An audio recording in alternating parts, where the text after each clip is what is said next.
Oke, kita langsung aja bedah kasus ini ya. Ada sebuah video viral yang nunjukin konfrontasi panas antara seorang warga dan polisi di Empat Lawang, Sumatera Selatan. Nah, di sini kita bakal coba bongkar apa sih yang sebetulnya terjadi, berdasarkan rekaman dan juga laporan-laporan yang ada. Kita mulai tepat di detik-detik awal ketegangan. Dengan kalimat inilah si bapak itu memulai protesnya. Dan dia nggak ngomong sekali, tapi diulang-ulang. Pengulangan ini penting banget. Karena ini bukan sekedar keluhan biasa, tapi ini adalah fondasi dari seluruh argumen cerdas yang bakal dia bangun setelah ini. Jadi, ini tuh bukan cuma video orang berantem di jalan loh. Ini bisa jadi studi kasus yang menarik banget soal kekuasaan, soal transparansi, dan soal hak kita sebagai warga negara. Pertanyaannya, jadi bukan lagi sekadar siapa yang benar atau siapa yang salah, tapi lebih dalam lagi, gimana sih seharusnya aparat dan warga itu berinteraksi? Oke, biar kita semua satu halaman, ini konteks dasarnya. Lokasinya di Empat Lawang, Sumatera Selatan. Kejadiannya, seorang warga berdebat panas sama polisi soal razia lalu lintas. Hasilnya, videonya meledak di media sosial, jadi omongan di mana-mana. Dan semua analisis kita di sini murni dari transkrip berita yang meliput video viral itu. Nah, sekarang kita coba kupas tuntas argumen si bapak ini. Kalau kita perhatikan baik-baik, ini bukan marah-marah kosong. Protesnya itu sangat terstruktur, cerdas, dan dibangun di atas dua pilar yang kuat banget, yaitu keselamatan dan legalitas. Jadi, dia itu punya dua serangan utama. Pertama, dia kritik dulu metodenya yang menurut dia membahayakan keselamatan umum. Nah, setelah itu, dia nggak berhenti di situ.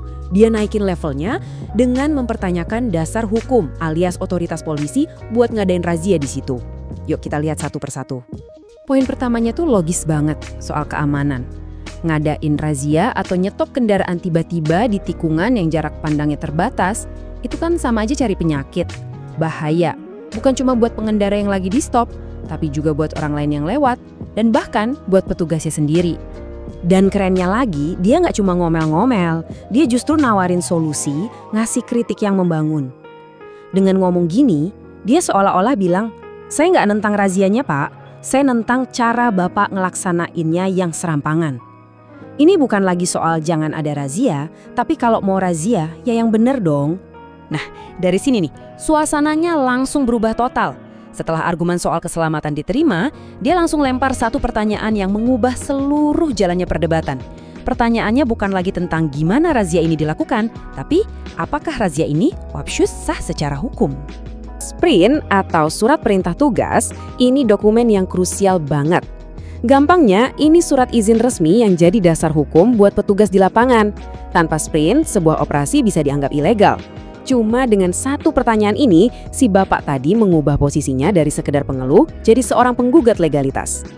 Dan yang bikin ini makin luar biasa lagi, pertanyaan tajam itu dia lontarkan di depan anggota Propam. Buat yang belum tahu, Propam itu kayak polisinya polisi. Merekalah yang ngawasin internal kepolisian. Dengan berani nantang legalitas di depan Propam, bapak ini nunjukin kalau dia yakin banget sama argumennya. Oke, setelah diserang soal keamanan dan surat-surat, apa jawaban aparat?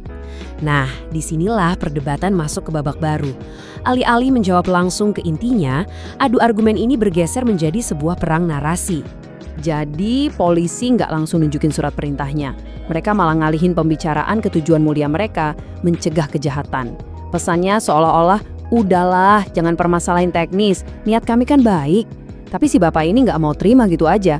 Dia balas dengan bilang, cara Anda nggak efektif, kejahatan yang sebenarnya malah nggak kesentuh. Terus, dia ngeluarin jurus pamungkasnya dengan kiasan yang, wah, nusuk banget. Sebuah sindiran yang secara efektif menuduh razia ini cuma buat nunjukin kalau mereka kerja, bukan buat beneran memberantas kejahatan. Dia bilang, polisi salah sasaran, malah ngejar yang kecil-kecil, sementara penjahat yang asli berkeliaran bebas.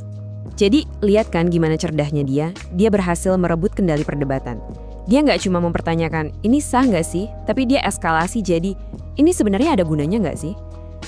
Dari yang tadinya soal prosedur, sekarang jadi soal evaluasi kinerja kepolisian. Cerdas banget. Oke, sekarang kita coba zoom out sedikit. Lihat gambaran besarnya. Apa sih yang sebenarnya kita saksikan di sini? Ini lebih dari sekedar insiden di pinggir jalan.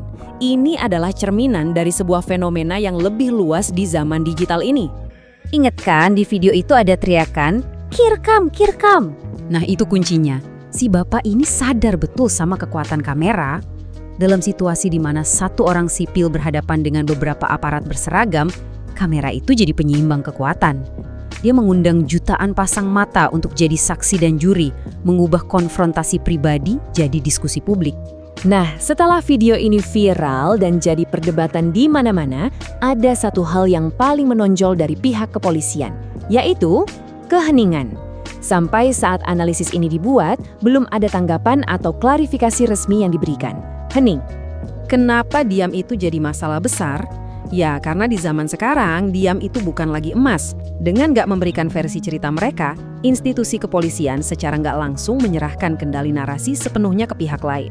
Ruang kosong itu akhirnya diisi oleh spekulasi publik, dan akhirnya kita semua cuma punya satu sisi cerita. Dan ini membawa kita ke pertanyaan terakhir.